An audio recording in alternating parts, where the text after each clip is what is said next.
May nagbayad. Binayaran ni Jesus sa krus ng Kalbaryo. Kaninong kasalanan ng kanyang kinarga?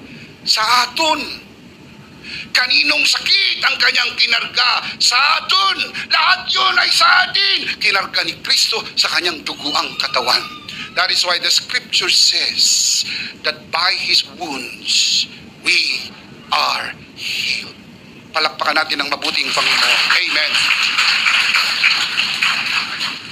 Gusto ba ng Lord ma-enjoy natin ang pagpapala? Sure. Let me show you the verse. 1 Timothy 6:17.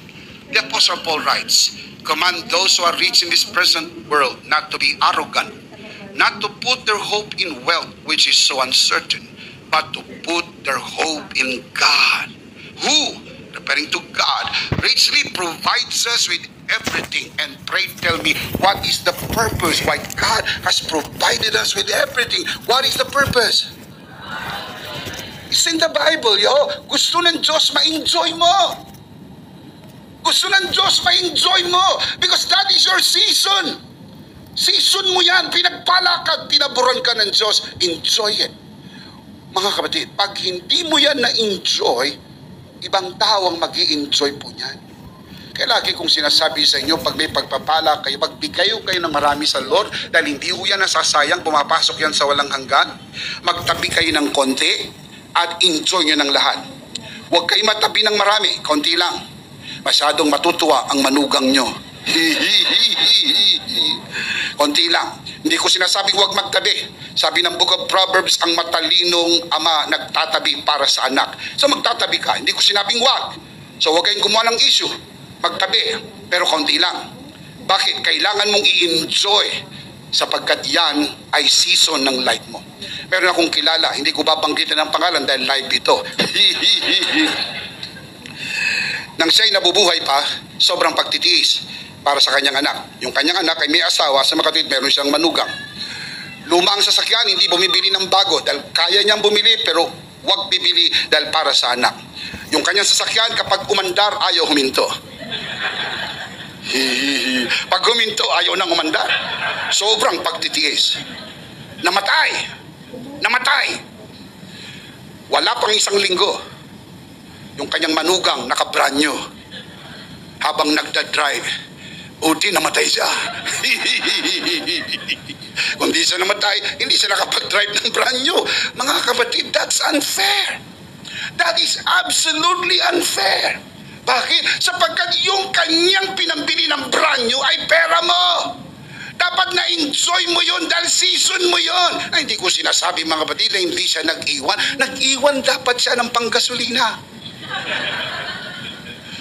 Dahil pagka bumili ka ng branyo at nawala ka, mapapakanino ba yung branyo? Sa kanila rin. Tama? Pero bago mapunta sa kanila, na-drive mo muna. Oh, baby, you can drive my car. Oh, baby, you can drive my car. The problem is, namatay po siya nang hindi nakatikim pagmaneho ng bagong sasakyan. And believe me when I tell you, it feels so good when you drive a nice car. Hindi ko galit ang Diyos na ma-enjoy mo yan. In fact, pag na-enjoy mo yan, tumitingin ang Diyos ang sabi, anak, na-enjoy mo ba? Sabi mo, Lord, salamat. Napapatingala ka. Sapagkat alam mo kung meron ka man ngayon, sapagkat pinagpala ka at pinaburan ka ng ating Panginoon. So, amen. However, habang nag-i-enjoy, ang payo ni Apostol Pablo ay mag-share. Huwag po maging makasarili. Tignan ninyo ang susunod na verse. Anong kasunod ng 17? Very good. I mean, very good. Look at verse 18. Command them. Sino yun them? The rich people. Yung rich people ho bang subject ng 17? Good. Command them to do good, to be rich in good deeds, to be generous and willing to share. So, huwag sarilinin. Pero huwag naman yung mawalan ka. Alang-alang sa kanila. Diyos ko, yung duster mo pagkat binitawan, tatayo mag-isa. You just learn to enjoy. Pagka hindi mo nakakain, kainin mo. Wala niya sa langit. Dito lang yan. Mga lugar na pinapangarap mo mapuntahan, puntahan mo. Minsan sa buhay mo, masabi mo, praise God, pinagpala ko ng Lord na puntahan ko ang lugar na ito. Baka hindi na yan second time, at least first time and the last time. Ang susunod dito, langit na. Pero yung puro kasubi, hindi na masubiri ang apelido mo. Puro kasubi, para kanino yan? Para kanino yan? Para sa mga anak ko, para sa mga anak ko. Mga kapatid, ang mga anak mo ay pagpapalain din ng Diyos dahil sila ay kasama sa pagpapala ng Diyos. Yung pagpapala mo, sa iyo yan. I-enjoy mo dahil yan ang gusto ng Panginoon para sa iyo. Palakpakan natin si Lord. Amen. I need to show you the verse. Psalms 35:27 from the Amplified Version. Oh, this is beautiful. Let the Lord be magnified, who takes pleasure in the prosperity of His servants. Natutuwa ang Diyos pag umuunlad ang buhay mo. Kapag ang magulang po ba nagbigay ng regalo sa anak, tapos yung anak nag-enjoy sa regalo, natutuwa bang magulang? Ano nakasulat sa Bible? It is more blessed to give than to receive. The word blessed from the Greek word makarios, meaning happy. It is more happy to give than to receive. Kaya yung nabigyan mo, sumaya, siguradong mas masaya yung nagbigay. Kasi mas masayang makapagpasaya. Isipin mo, napasaya mo. Nabigyan mo siya ng pustiso, ngingiti na siya. Habang buhay niyang pinapangarap na magkaroon ng pustiso at hindi niya magawa. And then, mula sa kasaganaan ng pagpapala mo, ikaw ay nag-donate para makangiti siya. At habang ngumingiti siya, ang puso mo'y masaya sapagkat nakapagpasaya ka ng tao. Itong Kapaskuhan, pasayahin natin ang mga tao sa paligid natin. Huwag lang yung marami tayong matatanggap. Sana mas marami tayong ma-share. Hindi lang sa mga bata, sa mga mahal nyo sa buhay. Sa inyong mga kaibigan, sa inyong pamilya. Let them smile. Pasayahin natin ang Pasko na ito. After all, Christmas is all about giving. Let us remember, ang Diyos ang unang nagbigay sa atin. At kung anong mayroon tayo, ibahagi din natin sa iba habang nag-i-enjoy tayo. Shout. Amen.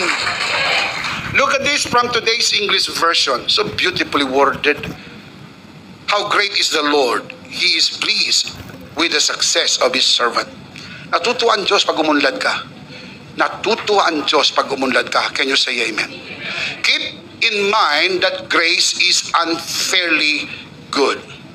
Remember, grace is unmerited, undeserved, unearned, another word, unfair. Grace is unfair. Why? Because you receive what you do not deserve. That is grace. Grace is simply unfair. If you want God to be fair with you, you will receive punishment. But instead of punishment, iniurong ang parusa at ibinigay ang pagpapala. That is grace in its purest form. That is why grace is unfairly good. Now, let me give you an illustration, a classic one from the Old Testament, kung ano talaga ang unmerited favor. Let's talk about the story of Ruth. Who is Ruth? Sino ba itong si Ruth? Probably familiar kayo sa story. Probably some of you na nakarinig na ng story ni Ruth pero hindi pa in full color. Let me just tell you a story. Sa Old Testament, merong isang karakter, ang pangalan po ay Naomi. Si Ruth po ay manugang ni Naomi. Si Naomi po ay merong dalawang manugang, si Ruth at si Orpah. Si Ruth at ang kanyang asawa at ang kanyang dalawang anak na lalaki na mag-migrate papunta po ng Moab. So from Jerusalem, pumunta sila ng Moab. Doon natagpuan ng dalawang asawang lalaki ni Ruth ang kanilang mga napangasawa. Ang isa ay si Ruth at ang isa ay si Orpah. Sa kasawiang palad, nagkaroon po ng depression sa lugar ng Moab. Namatay po ang asawa ni Ruth at ang kanyang dalawang anak. So ang sabi ni Naomi sa kanyang mga manugang, wala na akong anak na bibigay sa inyo. So umuwi na kayo sa pamilya ninyo at ako'y babalik na rin sa Bethlehem. So si Orpah, kiss, hug, and then did goodbye. Pero si Ruth hindi pumayag. Sabi ni Ruth, hindi kita iwanan. Sasama ako sa iyo. Kung saan ka pumunta, sasama ako sa iyo.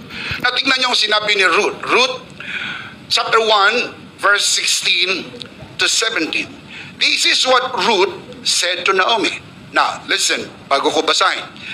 Ang pangalang Naomi, meaning sweet or sweetness. Ang pangalang Ruth in the Hebrew, meaning companion. So this is so exciting because Ruth lived up to her name, a loyal and devoted companion to her mother-in-law. Ruth meaning companion. Na ito sabi ni Ruth sa kanyang tiyanan na si Naomi.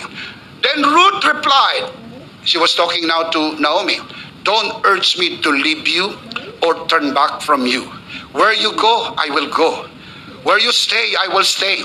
Your people will be my people, and your God, my God. Where you die, I will die. And there I will be buried, and may the Lord deal with me, be it ever so severely, if anything but death separates you and me. Ang tindi. Napakatindi ng panatang ibinigay ni Ruth sa kanyang biyanan. Kakaunti na po ang mga ganitong manugang. Endangered species na po. Kung makatagpo kayo ng ganito, huwag nyo nang pawalan. And this is amazing. Sobra ang panata na ibinigay niya sa kanyang biyanan na si Naomi. Well, cutting the long story short, pumayag si Naomi, so both of them went back to Bethlehem. Ang word na Bethlehem sa Hebrew meaning house of bread. Beth meaning house, Lehem meaning bread. House of bread. Bumalik sila sa house of bread because they have no bread.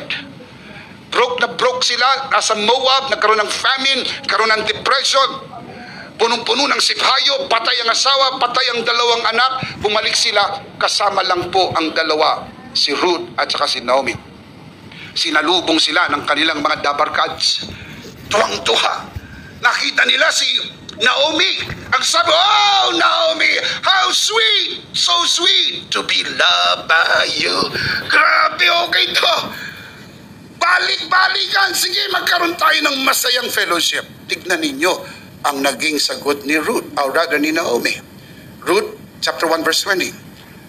Don't call me Naomi. She told him, call me Mara, because the Almighty has made my life bitter. By the way, the word Mara meaning bitter. I went away full, but the Lord has brought me back empty. Why call me Naomi? Why call me sweet? There is no sweetness in my life. Call me bitter. Call me Mara. The Lord has afflicted me, and the Almighty has brought misfortune upon me. Now let me explain. The Lord did not do that to Naomi. Certainly no. Yun lang ang naintindihan ni Naomi. Is it true na minsan yung intindi natin, hindi yun ang totoo? Pero sometimes, yun na talaga because we are being overwhelmed by our emotion. Is it true na today may mga ganyang situation na pag may nangyari sa kanilang hindi maganda, sinisisi ang Diyos? Hindi sila na-promote, sinisi ang Diyos? Hindi sila nakapag-asawa, sinisi ang Diyos? Hindi sila nagkaanak, sinisi ang Diyos? Nagrebelde sa Diyos? And sometimes yung iba naging atheist out of rebellion. Parang binura ang Diyos sa larawan at ayaw na lang maniwala na may Diyos because of what had happened to them.